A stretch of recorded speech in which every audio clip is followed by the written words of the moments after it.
the internet has been a beehive of activity ever since COVID-19 started. And you would think that a pandemic is just enough, but recently Kenya was actually ranked as among the worst bullies on Twitter, and this was actually a UN report, I believe. Very embarrassing if you ask me. So is it possible to contain online bullying, and how can we actually do this? My guest here in studio is Elmad Reagan, and he's a psychologist. Welcome to the show. Thank you, Joyce. A UN body, like of all the things the UN could be reporting about, one of the things that they had to report about was Kenya being the #1 as far as Twitter and just bullying. Isn't that embarrassing? It is. It is actually embarrassing. And you see, for them to flag that as a point of concern means that a lot of misdeeds have been done. Because cyberbullying can escalate to things like suicide, which is responsible for about 800,000 deaths globally every year. That's a report by the same UN body. Yeah, very significant. And even here in Kenya, like, we've actually seen this whole COVID-19 situation escalate into stigma and now even bullying. And it started with Brian and Brenda, who were the first 2 patients, I guess. And recently we've had many other, I think most of them being young people, being bullied online. I wanted to talk about the psychology of these keyboard warriors. Because in my mind, something has to be seriously off, like, for you to spend that much energy just trying to pull down someone you've never met, will never meet. They have no, influence or, interest even in your own life. What is happening in the mind of someone who's a keyboard bully? Yeah, so quite a lot goes on in the mind of a bully. But even before we get into that, maybe just to dissect for the viewers watching what the cyberbullying is all about, what it entails. So ideally, it's just sharing disparaging remarks or derogatory statements that would attack somebody, either through social media, through messages, and whichever forms of electronic media that are available. And so back to the question, what goes in the mind of a cyberbully? So we need to understand, one, first and foremost, that a cyberbully did not just wake up and decide to take their phone and start tweeting or start sending negative statements about somebody. The problem starts with the upbringing of this bully, so to speak. And see, studies have shown that there's a link between a bully or cyberbully, for that reason, and the parenting style that they got. If, say, for example, this child was exposed to a lot of violence when growing up, they will take up the same and equally transfer it to their peers of their fellows. And because some of them cannot physically do it, they resort to the media to vent out their frustrations and their angers. Yes. Yeah. So whereas they think that they're being witty or, crusading for some other cause, they actually have internal issues that they've not sorted out. Exactly. Yes. There's an assumption that most cyberbullies, or the ones who get bullied, are young people. Is that true? Is that always true? It's not always true, although statistics show that a majority of the victims or the bullies themselves are young people. And this is because young people grapple with a lot of things. There's this famous psychologist called Erik Erikson who did some very interesting study and came up with what we call the psychosocial stages. And there's a stage where he mentions issues to do with identity versus role confusion. And see, a young person would therefore want to identify who they really are in the society or where to fit in. And if at all they don't find who exactly they are, they'll resort to other means to justify or to fill the void that is in them. And unfortunately, a lot of young people will either resort to drugs, violence, crime, and some yet delve into issues like cyberbullying, all in effort to find themselves and their identity and their place in the society. Yes. So when you say that, they're trying to find their place, a lot of it is also linked to how they were raised when they were growing up and whatnot. Does it mean that, is cyberbullying a conscious thing, or are they unconscious of the fact that they're just being absolutely mean and terrible on social media? So as it begins off, it is something very conscious, very deliberate. Because by and large, I wouldn't imagine somebody in their normal 5 senses to just pick up their phone and start tweeting or sending messages that, are hurtful or shameful. But over time, as they do it again and again, then it becomes almost automated, because the brain is very interesting as it's wired. The moment you expose it to something for a long time, it becomes normal. It's as simple as, say, brushing your teeth. You don't, think about it. You wake up in the morning, go to the shower, take a toothbrush, toothpaste, and you're done. So the same is with cyberbullying and any other effect that, you know, is linked to exposure. So at the beginning, it is very deliberate. Somebody's conscious that what I'm doing is wrong. But the moment it's repeated, it becomes ingrained in the person to the extent that they don't even feel like it's something wrong. Yes. But then, so what's with the mask, right? Because oftentimes they don't have any profile pictures. They have like 2 followers. They, you know, there's no information about the person whatsoever. So what is with that mask? Because the language and the way they present themselves, the tone of their texting and their, you know, bullying on the social media is very different from what you'd expect to see. Like, they sound very confident, but clearly you're not. Like, we don't even know anything about you. You're not bold enough to come out and say who you are. How do you explain that? So the reason for the mask or the facade that they put up is so as to justify for what I mentioned earlier, the insecurities that they have. Because somehow deep down they know that what I'm doing is wrong, and they don't want to get exposed or to get noticed because they know the repercussions thereof or whatever they are doing. And so that's why they resort to hiding or being fishy with their identity so as to protect themselves and, you know, sort of massage that security that they have. Yes. Are you seeing any sort of rise now in cyberbullying, considering the times that we're in, where anxiety levels are, you know, just so high? But also I feel like watu wamechanuka pia, like they're, you know, we're a lot more aware of cyberbullies and almost how to handle them, quote unquote. Are you still seeing any sort of surge? Yes, there is actually still a great surge that is, you know, being reported. As I mentioned earlier, the UN, you know, states that about 800,000 deaths are reported annually as a result of, you know, suicide. And cyberbullying, you know, accounts to some of these figures. And so you see, unless and until this issue is addressed, then it becomes a major point of concern. Because you see, we'll assume that fine, we have laws and we have, you know, jurisdictions to tame this.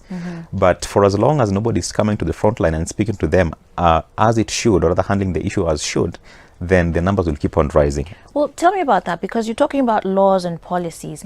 What do we have here in Kenya that speaks to cyberbullying? Yeah, so in the Constitution, Chapter 4, the Bill of Rights and Fundamental Freedoms, Section 33 speaks about, you know, the freedom of expression and freedom of speech. Right, which a lot of people use to justify themselves. But then it has limitations, and people don't understand that. In 2018, there's the Cyberbullying Act that was passed. And, you know, it says that if you're found culpable of the same, you'll be sentenced to 10 years in prison or fined 20 million. Wow. Or both.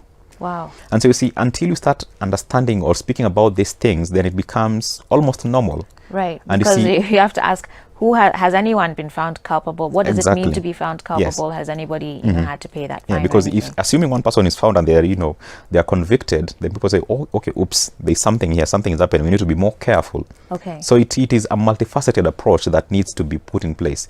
The judiciary has to play its part. The people, you know, the whistleblowers have to equally play their part, and even the victims themselves have to open up and say that I was bullied in this and that manner, and I need help for the same. Okay. So it sounds like you're saying we've been a little bit lax as far as sort of trying to implement that constitutional. Unfortunately so. Right. Yeah. So I want us to talk about both sides of this, right? Because you've talked about the victims of cyberbullying also being able to come out and speak about it. How does one do so? Especially because sometimes the things that, you know, these people are bullying, I don't know where they've gone and dug up your information from. Maybe they've posted stuff about you online that doesn't paint you in a very good light. How does someone who's been a victim of cyberbullying actually come out, and where do they come out to? Like, where do they go? All right. So a lot of times it becomes a bit difficult for a cyberbullying victim to open up, of course, because of the embarrassing effect that the cyberbully did on them, or rather, you know, exposed them to. And so ideally, for you to open up effectively as a victim, the first thing you need to do is to, you know, avoid anything that would make you respond to threats or messages from the bully. Because the moment you do that, you're only but kindling the fire even more, empowering them more, driving them on to do whatever they are doing. So as a first resort, don't even be tempted to respond. Then secondly, block the person. Thanks to social media, you can do that. You can block the person. As a save your peace of mind. Exactly. Like, if they're not paying rent in your head, they're not a good tenant. I agree. Right. Because the more you keep on entertaining them, the more it hurts you, and the more it, you know, it pains you. Yeah. So after that, the next thing you want to do is to have the evidence. Say if it's a screenshot of whatever message you were sent, for for future reference, that will even help in the jurisdiction should you want to go the legal way, so that you are assisted even easier, because the laws are there. It's only a matter of now reinforcing, rather than enforcing them down. So you could actually take a screenshot, take it to a lawyer and say you want to file a legal suit against exactly this person. Because thanks to technology, again, it can be verified whether it is genuine a concern or not. Right. But because you've gone to this extent of even getting a lawyer, how would that be fake? Because it means it has hurt you and your rights have been infringed upon. Right. Yeah. And so after doing all this, accept that this and this happened. Right. The message is out there. Yeah. The heart is there. So accept that, fine, it has happened. What next can I do? Right. And the next step, therefore, is to open up to either a trusted friend or a colleague. And if worst comes to worst, then see a therapist. Okay. Yes. But obviously, if humans would just practice humanity, exactly. we wouldn't need to get to that point, because then, someone is thinking legal fees for a therapist, like just the cost, and even just having to deal with the baggage, like it carries on and trickles down, with far-ranging effects. Yes. And so for this person then who is a bully, and if you're watching this show right now, I really hope you're paying attention to this. How do they recover? Because this is an illness in many ways. It's an illness from, their own past hurts and disappointments, as you said, even growing up. How do they come out of this, right? Is it someone's intervention? What role do family and friends have to play? Because you've also said that this is very secretive. So you could be sitting at home, dinner every night with your kids, your son or your daughter, not knowing that when they go to their room, they're also attacking people on social media.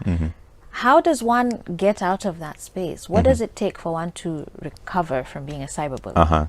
So they're just the same way like the victim would, recover from the attacks. As a first step being acceptance, the cyberbully equally needs to accept that whatever they're doing is wrong. Because as I mentioned, fine, they know that what they're doing is wrong, but then until they accept that what I'm doing is wrong and is hurting other people, then can they start the recovery process. In the world of psychology, say that if you want to overcome any challenge, any setback, the first resort is always to accept that the problem is there. But downsizing it or downplaying it only makes things worse.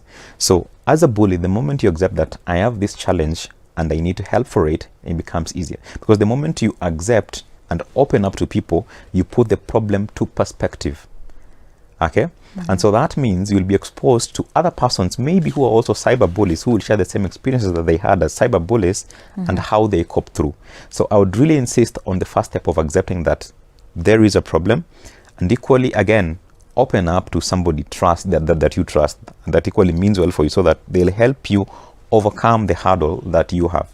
Because I would say there's a point that it also becomes like some sort of addiction. Yeah, and that is really sad. And addiction is an illness, a mental illness for that reason. And that's why I'm trying to ask, because even when we look at addiction, you see, the thing with an addiction, like say drugs or alcohol, it's the repercussions are very visible. Yes. Right? So someone around you will see, hey, okay, this guy, this chick, they're not going down the right path. They're drunkard, they're drug addict, we need to do something. And so it's easier for someone to say that they're doing an intervention. But for something that is this secretive, and yet they are sort of gaining courage by continually doing this, I'm trying to pinpoint what is the situation or what is the circumstance that will cause this person to wake up and see, oh my goodness, I need help and what I'm doing is wrong. What does it take for someone to get there? All right. So there's this concept, again, in psychology that we call exposure. You see, until and unless you get the full extent of what you've done as a person, it seems pretty normal to you. If, say, for example, as a child, you are, say, playing with some plate in your hand and you've been warmed, if you play with the plate, you're going to drop it and it's going to break. I think it's just normal. But until it breaks, will you know that, oops, fine, this thing is really serious and it hurts. So you see the same effect. If this cyberbully is exposed to the extents or the of the damages that they cause other persons, then they will reconsider whatever they are doing.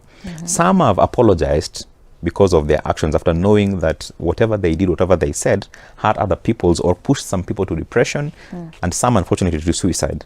So exposing the bully to understand the extent of the damage they are doing will equally help them come out and stop whatever they are doing.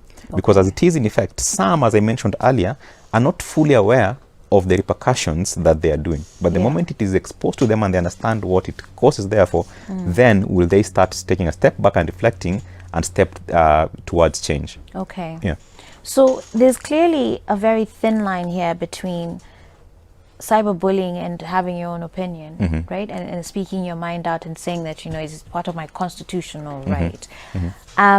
How can we sort of guard ourselves? Because like you said, someone doesn't just wake up and become a cyberbully. I think you use these little experiences, you know, talking back at people, just being really catty at them. Then it is about airing your opinion and saying, that's just the way I am. That's just the way God made me. Yes. So you slowly begin to build your capacity, I guess, to become a cyberbully. So the question then is, have we taken this whole empowerment story too far, like, or freedom of speech too far? And for the rest of us who hopefully are not cyberbullies, how do we figure out how to still express ourselves without really toying with that line? Yeah, so I'd answer that by saying that it calls for all of us to start being emotionally intelligent. And emotional intelligence here entails, you know, understanding your emotions and matching them up with the emotions of the other person. Because the moment I understand that if I say something mean to you, that will hurt you. So it means reconsidering how you treat other people emotionally. Because human beings are emotional beings. They act on feelings and emotions. The moment the emotions are hurt, it becomes a problem. And so to that effect, as a starting point, I normally use this acronym TRUE. Before you say something, can it be trusted? That is the T. Yeah. Okay. Then R, is it realistic? Right. Okay. Then U, is it something that can be understood clearly? Because some of us think that you're communicating, but you're only ranting out statements. Yeah. And then the last one, the E, is it something that is empowering? Wow. Because by and large, if you just continue speaking for the sake of speaking, or just, you know, quote unquote, I'm that way, I just speak as I should. Yeah. Also consider the other person's feelings and emotions. Yeah. Is it something that is trusted? Is it realistic? Is it something that can be understood? And is it something that can empower somebody? Oh, and especially that last one. You know, there are people who spell true as just TRU. No, but the E is important. Exactly. Absolutely. I mean, point blank, if you're not saying anything that is edifying or that is building other people, just hold your peace. Like, imagine the world will go on if you're quiet. It's okay. You don't have to say your opinion if it's not building someone up. And I think that's the mentality that we need to have. There is, I think, the essence of humanity. And hopefully, if anything, Corona and this whole period is teaching you that, right? So a very fascinating conversation we've had here with Elmad Reagan, who's a psychologist. I really want to thank you for your time. Thank you so and much. If people want to reach out to you or follow your work in some way, how can they do so? Yeah, so you can reach me out through my social media platforms, all of them as Elmad Reagan. Elmad is ELMARD. Reagan is like Ronald Reagan, the president. Okay. So across all social media platforms. And from there, you'll get my information, the website, and the phone numbers and everything, so that we connect and see how to help each other. Yeah. And I guess that's the same for both people who maybe have experienced cyberbullying and you need some sort of counseling or therapy. They could reach out to you as well. But also, if you're at that point and you're getting to an awakening of, Maze, this is not life, and that is not what God created you to do, okay? To be a cyberbully. It is not. So hopefully you're also reaching out for help as well. Thank you once again for your time. I do appreciate you, Ahmed, and we would be happy to have you back on the show some other time.